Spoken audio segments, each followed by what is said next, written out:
कैसा दूल्हा चाहिए? राम कौन बोला भाई? तेरा हाथ उठा के बताओ कौन बोला? आप बोले हो राम जी के जैसा चाहिए। वाह, एक बार एक बच्ची के लिए एक बार जोरदार ताली बजा के और मिलके गाइए कि राम जी के जैसन दिया हमारो दुल्हवा ये बाबा, राम जी के जैसन दिया सुनर दुल्हवा ये बाबा।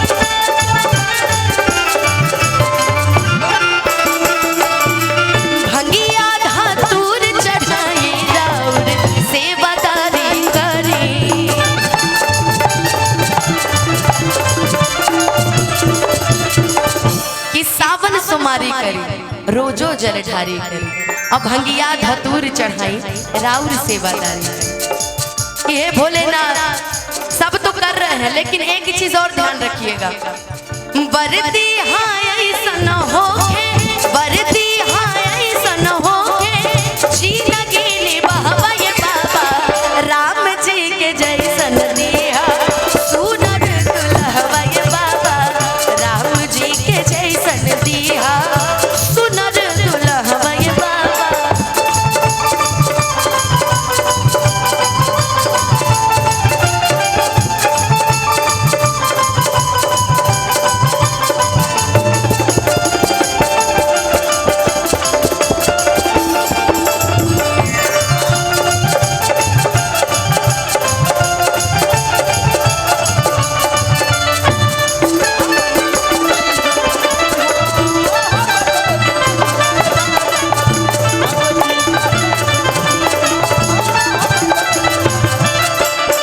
और मेरे इस भजन की सबसे खूबसूरत लाइन, जैसे मानी ले बाबा रौरा गौरा मैया के,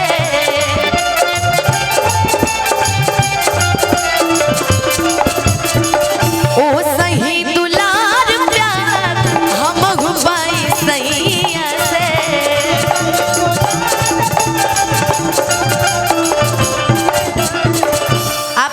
आप सभी एक बात जानते होंगे कि शिव जी गौरा माता से बहुत प्रेम करते थे, कि जब सती माता, याद है कि नहीं वो कहानी यज्ञ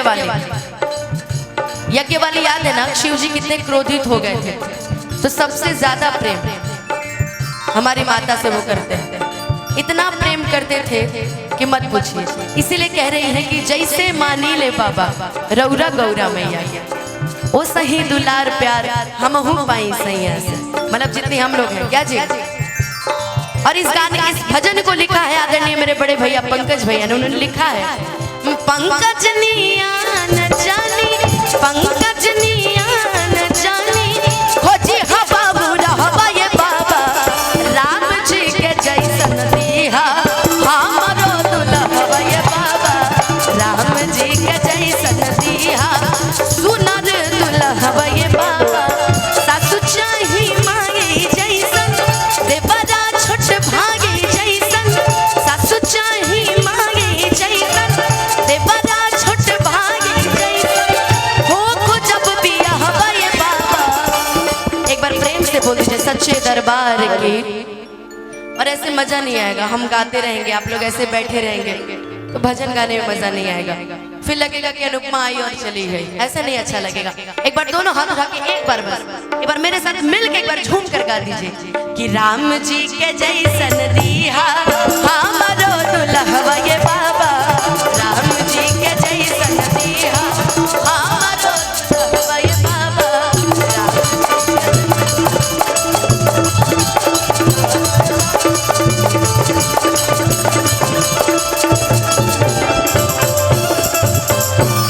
कि राम जी के जैसन दिहा सुनर दुल्हवा ये बाबा, सही हो गया, अब बहाना मत मरियो। आइए, एक बहुत सुंदर भजन की फरमाइश थी आते ही, और मुझे भी वो बहुत पसंद है ये भजन। उसके बाद एक दो माता रानी के भी भजन सुनाएंगे, क्योंकि दिल नहीं लगता बिना माँ के भजन गाए हुए। और यहाँ पे तो सारी माएँ उपस्थित हैं।